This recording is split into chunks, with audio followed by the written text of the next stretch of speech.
नमस्कार दर्शक बंधु मु सुनील मिस्टर सुनील सिवाई चैनल को आपको स्वागत। जदि आपण आम चैनल को नुआ करे आछंती तेबे आम चैनल को सब्सक्राइब करंतु एवं साइड रे आसुथबा बेल आइकन को क्लिक करंतु जा फल रे आपण नोटिफिकेशन जरिया रे हमर वीडियो पाई परिबे।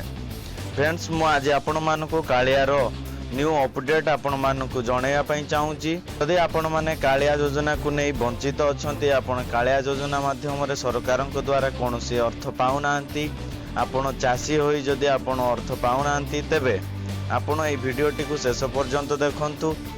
कालिया पोर्टल रे आवेदन पई आपण माने बहुत व्यस्त होथिले कि आपण माने केमिति आवेदन करिवे को प्रकार आवेदन करिवे केउठी की जाय आवेदन करिवे ए नै आपण बहुत द्वंद्व रे थिले किंतु सरकारंकर बड़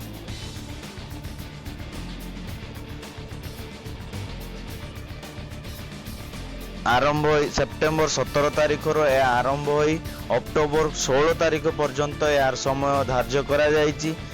एई समय समय भितरे आपण माने निकटस्थ जनसेवा केंद्र किंबा मो सेवा केंद्र रे जाई आपण माने कालियार ऑनलाइन आवेदन करि पारिबे।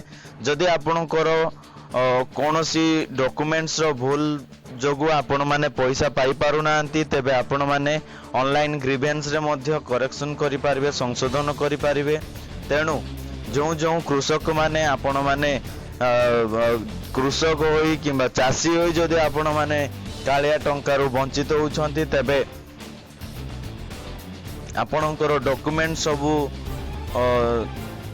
नहीं निकटस्थ जनसेवा केंद्र रे आपण माने आवेदन करिवे।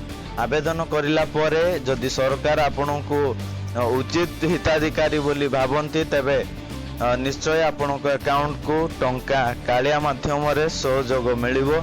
तेणु आपण माने जदि अप्लाई करिनांती एवं कालिया पोर्टल रो जदि आपण वंचित अछंती तेबे एबे ही ऑनलाइन आवेदन करंतु काहे कि ना या स्वल्प समय पई सरकार ऑनलाइन आवेदन रो तारीख को धार्य करंती।